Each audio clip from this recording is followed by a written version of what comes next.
Buenos días, padres y alumnos. En esta ocasión vamos a trabajar con el último conjunto musical que nos falta por ver, que es la banda de viento o también conocida como la banda de aliento. Porque como bien dice, la banda de aliento o viento se toca con instrumentos que remiten al aire. Por ejemplo, las tubas, los saxofones, los trombones son aquellos en los que resoplas y necesitas aire desde los pulmones. Por ello se conocen como bandas de viento o de aliento. Aunque muchas de las bandas también ya incluyen las percusiones como son tambores, tarolas y demás, aún así tiene mucho que ver la parte del viento, que es el golpeteo.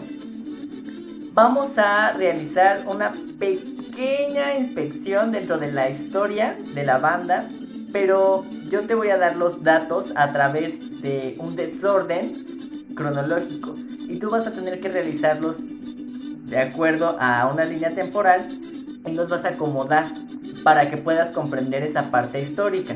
Es decir, que si ahorita no quedan bien plasmadas las ideas, es porque están en desorden, no porque estén mal.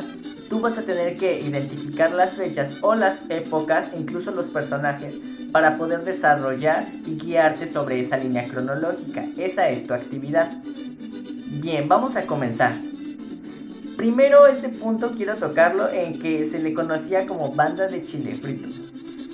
Se le conoce como banda de chile frito en Guerrero porque cuando escuchaban algunos instrumentos que chispeaban, ¿no? De repente estaban pum pum pum por un lado y de repente y entonces era como mucho ruido y no sabía la gente identificarlo. Si es un saxofón, es un clarinete y de repente la tarola ya toca en otro tiempo.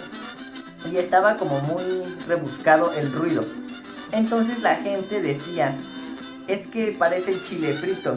Porque cuando metían los chiles a una olla, empezaban a explotar, pero explotaban unos y de repente explotaban otros. Y eran como desentonantes. Entonces cuando escuchaban la banda, decían y remitían a que era una banda de chile frito porque también cada instrumento iba a su tiempo y se sonaban en distintos ritmos. Entonces decían que era como el chile frito.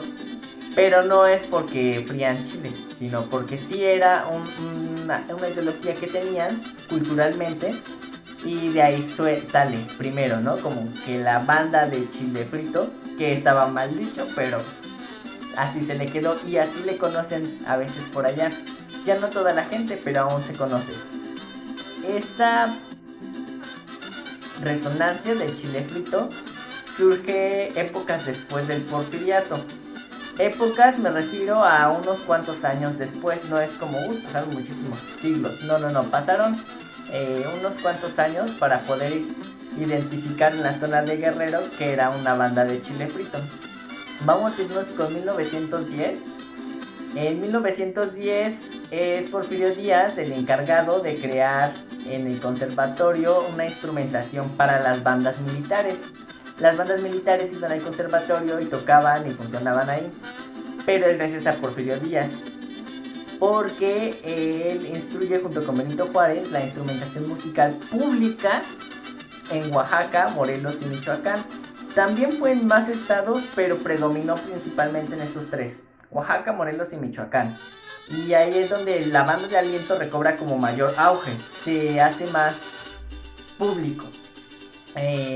Fue para mediados del siglo XIX cuando las bandas ayudaban en el campo, ayudaban a dar las órdenes de la batalla e indicaban si el enemigo se acercaba, si se alejaba.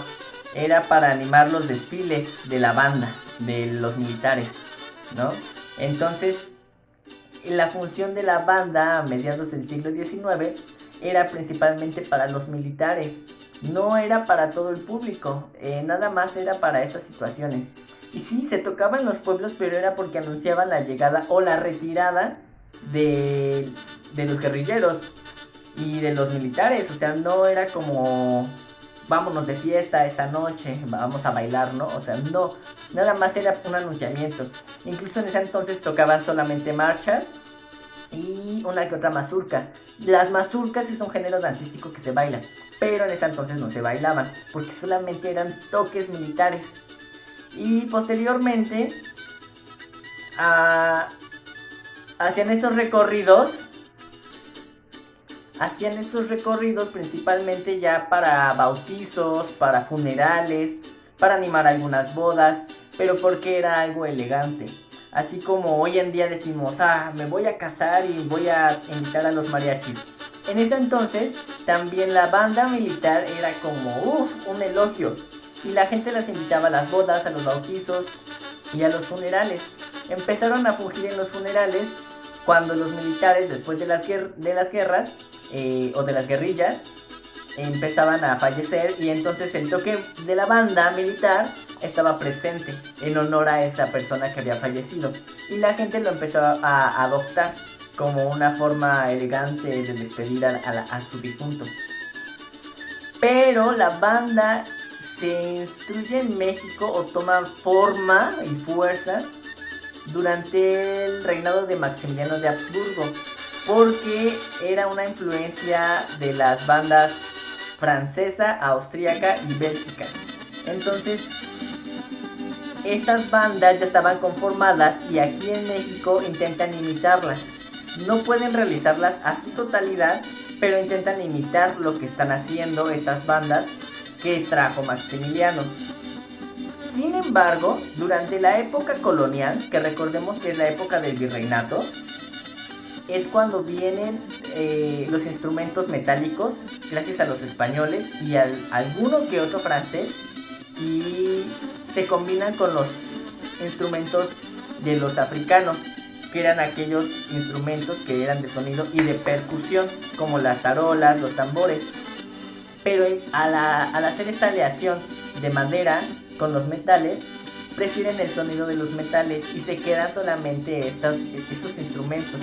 Y es cuando ya llega después, muchísimos años después, Maximiliano, y se conforman las bandas por estos instrumentos. Entonces estamos hablando de un periodo muy muy largo y muy extenso. Vamos ahora a 1920, que fue años después de que estalló la Revolución Mexicana, y en ese entonces los militares que tocaban la banda en el conservatorio son saqueados de su lugar y ya no pueden tocar ahí. Entonces las personas militares de las bandas emigran justamente a sus pueblos, y es cuando se hace una diversificación de la banda. Y ahora pues sí, con este conocimiento de tocar y de saber banda, y que era como elegante, que era un lujo para los demás, empiezan a tocar en las comunidades, en las bandas civiles, lo conocemos civil porque pertenece al pueblo, y empiezan a tener este auge también de tocar en los pueblos y para el pueblo.